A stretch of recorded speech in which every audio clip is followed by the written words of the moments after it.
Hey Heartland, this is Andrew with the Reach Company. This is another tutorial for you guys. In this tutorial, we're going to look at adding a new team member, um, and we're going to look at the team member page here. We're going to look at the full team page on the front end, and we're going to look at the individual team member page on the front end as well. So we're going to start from the dashboard here. And so if you want to add a new team member, you can hover over New and go to Team Member, or just go to our team and you can see the team members that are already listed. Right now I just have myself, Andrea, and Tom. Instead of clicking add team member, normally you would just click add team member to not have to go back and delete stuff. I'm just going to edit myself. And so I'm going to click edit instead of add new. And so when you're getting ready to add a new team member, this is what you'll see. It's a pretty simple setup. The first thing here at the top is the name. Next right here is the biography.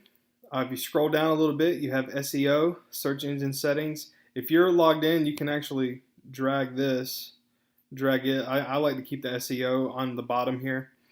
So I have my biography. Right here I have my team member information. So I have links to social, links to email. And then SEO settings, I would take the team member title and I would just make it the name. It should be that standard already. For the team member description, I would just take like this first snippet here and copy it and paste it in. That way it doesn't look bad on Google for the excerpt. And so that's this first column right here. Now we're going to come over to the second column.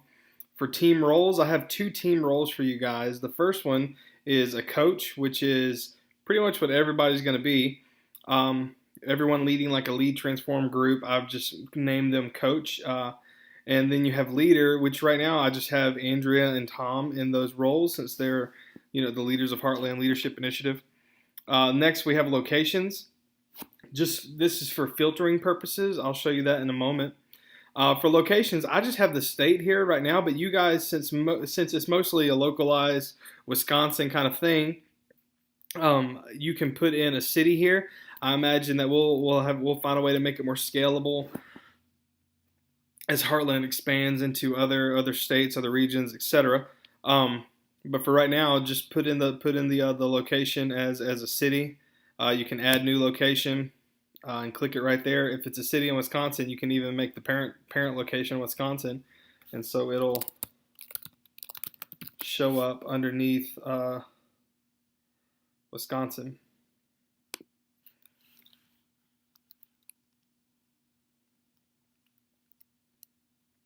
Yeah. Next, we have cache options. You shouldn't have to mess with any of that. Headshot is just it's kind of self-explanatory. It's the person's photograph, and so you can. I'm gonna leave this because I don't want to make any of those changes. You can leave this over here on the team roles on the right side. You can see that I have two team roles. Again, in the dashboard overview, we discussed like cleaning this up a little bit. I like to get rid of SEO. I don't need a description. I just need the type. I don't really need the slug. The slug is the hashtag or backslash coach, heartlandleader.com backslash coach. That's the slug, the URL. I just need the name of the team role and I need the count. That's all I want. And so I'm going to click apply that. There's also an area over here for locations. So if you just want to add them in bulk, you can do that here as well. You'll see a line right here beside Stevens Point that lets you know that it comes up under Wisconsin. And I'll do the same here. I'll get rid of SEO, get rid of slug, get rid of description, and I'll apply those screen options. And so on the back end, that's really all there is to adding a new team member. I'm going to go over a few things on the front because presently we only have the leader roles showing because at the time of this tutorial, we have the row for showing coaches hidden because I'm the only coach that's put in presently, and we aren't doing that for a little bit, but I want you to have the tutorial available for when you start doing that. And so I'm going to show you how to make that visible here. I'm going to click Page Builder. And what this is going to do is going to bring up the page builder that we use. Most of it's just, you just click on it and you do what you need to do. You change the text, right? Your site's mostly built already. I mean, it's fully built already. You shouldn't have to make too many changes to content. But here's one that you will have to make when you begin taking coaches live. Right now, you'll notice that you didn't see this row a moment ago outside of the page builder. Now that we're in the page builder, I'm going to show you how to unhide this row. So we're going to go to row settings. We're going to come over here to advanced, and we're going to scroll down to visibility. Visibility right now is set to never. So if someone comes to this page, they're never going to see this row with the coaches. I'm going to go, when you want to show it, you just need to change it to always and save. And when you do that and click done, publish, it should show the row, and it should show me as a coach now. And you can see that there's a filter here for location. You can filter it by location.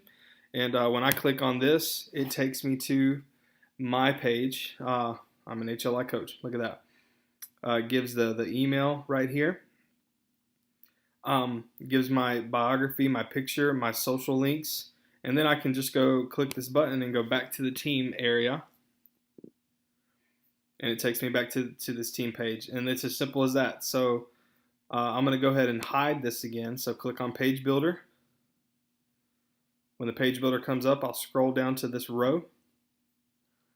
I will go to Advanced, and I will change visibility to never.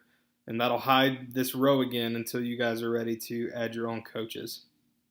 Or in the seasons where or in the semesters where you're not having groups, something like that, maybe you want to hide that for a little bit, you can do that as well. So we covered from the dashboard going to our team, we covered adding a new team member, we covered the team roles, we covered the locations, and then we covered making sure that the coach's role is visible below the leader's role here using the page builder. And that's how you add new team members, guys.